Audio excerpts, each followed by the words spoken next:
समय सबसे ज्यादा चर्चाओं में है कॉकरोच जनता पार्टी। सुप्रीम कोर्ट के मुख्य न्यायाधीश सूर्यकांत के एक बयान ने कॉकरोच को चर्चा के केंद्र में ला दिया है। स्वाभाविक रूप से ये कॉकरोच वाला बयान कई लोगों को पसंद नहीं आया। इस पर आपत्तियों की बाढ़ आ गई। इसके बाद प्रतिक्रियाएं सामने आई। अभिजीत दीपके ने सोशल मीडिया पर कॉकरोच जनता पार्टी की घोषणा की।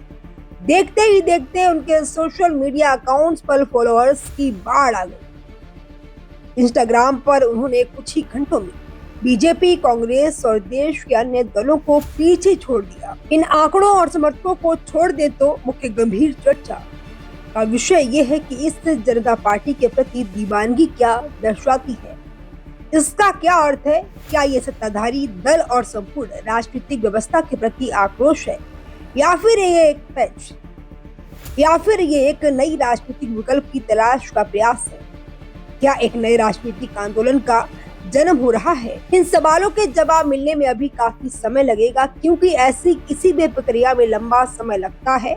इस पार्टी का नाम सामने आए अभी कुछ ही दिन हुए हैं, इसलिए इसका अभी कोई आधिकारिक ढांचा, संगठन या पदाधिकारी तय नहीं हुआ है। इसका एक कारण ये भी है कि पिछले एक दशक में भारत के पड़ोसी देशों और दुनिया भर के अन्य देशों में इस तरह की किसी घटना की प्रतिक्रिया के रूप में राजनीति से बाहर के युवाओं का एक आंदोलन सोशल मीडिया पर शुरू हुआ।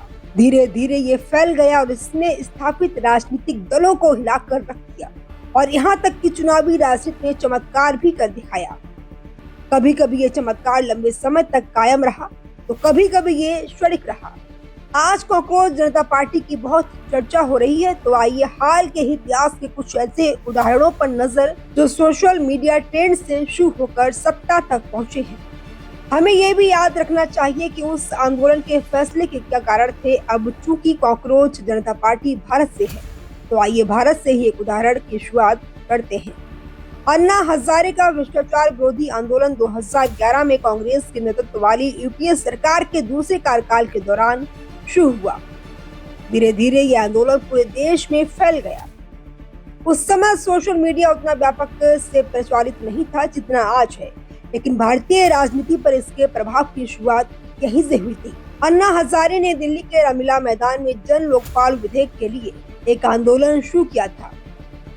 अरविंद केजरीवाल, किरण बेदी, प्रशांत भूषण, कुमार विश्वास और अन्य कई लोगों ने इंडिया अगेंस्ट करप्शन नामक संगठन के माध्यम से इस आंदोलन में हिस्सा लिया। ये विरोध प्रदर्शन कथित 2G स्पेक्ट्रम घोटाले और अन्य भ्रष्टाचार के आरोपों के कारण भड़का था। इस विरोध प्रदर्शन और उससे उत्पन्न असंतोष को भी भारत में 2014 के सत्ता परिवर्तन के कारणों में से एक माना जाता है। लेकिन इसी आंदोलन से प्रेरित होकर अरविंद केजरीवाल ने 2012 में आम आदमी पार्टी की स्थापना की।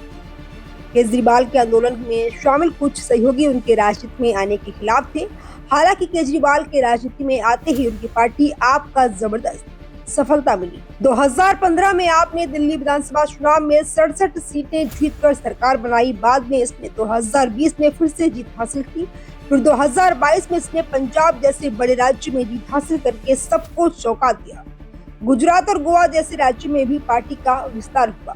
लेकिन पिछले कुछ वर्षों में आम आदमी पार्टी सरकार पर भ्रष्टाचार के आरोप लगे हैं। केजरीवाल, मनीष सिसोदिया और उनके कुछ सहयोगियों को जेल तक जाना पड़ा। आम आदमी पार्टी हमेशा से कहती आई है कि ये एक राजनीतिक साजिश है। आपने 2025 में दिल्ली में सत्ता खो दी। मूल भ्रष्टाचार विरोधी आंदोलन अब बिखर चुका है और उससे उभरी पार्टी एक चुनौतीपूर्ण राजनीतिक स्थिति से गुजर रही है। Bureau report, Delhi.